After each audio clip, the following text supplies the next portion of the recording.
3 years ago, just after the height of the pandemic, I was a doctor at home. I had no choice but to leave my home with my child. The journey was horrendous. I dreamed of landing on the shores of a land of hope and glory. Then I was here. You can imagine the reality shock when I was taken to a centre. I had my phone confiscated like I was a terrorist. Horrendous. I was piled into confinement with those lucky enough to have made the journey out the other side alive. I couldn't believe that I was stripped of such basic rights. I didn't know who to trust. Nobody seemed to have a clue what to do with us. I was forced to wear clothes that went completely against my cultural needs. But when I tried to speak up, I was told that was all that was available. With no phone, I had no way of letting my family know I was even alive. There was no plan, no guidance, no information. It was like the blind leading the blind. My hopes of a brighter future were completely dashed. Then Frontline Live for Refugees appeared.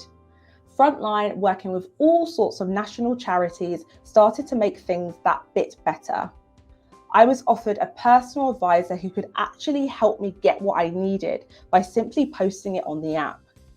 A kind lady called Diane, who lived locally, donated me a phone. Diane was able to stay connected to me, virtually of course. And for the first time, I had someone real, a person to ask simple questions about things and how it was going to be for me in this alien country. And I'll never forget that first call with my mum. I finally felt like a human again. The data on the app allowed everybody to see the truth. Through the data transparency, people in the UK realised how bad the situation was for us refugees. Rather than feeling helpless, people were instead mobilised more than ever to join this community and practically support us in so many ways. People were truly outraged. Petitions were listed to offer us our basic human rights. These petitions garnered hundreds of thousands of votes, and activists from the frontline community were able to champion us moving forward. Local MPs were forced to review policy and acknowledge what was needed to create systemic change for people like me arriving in the UK.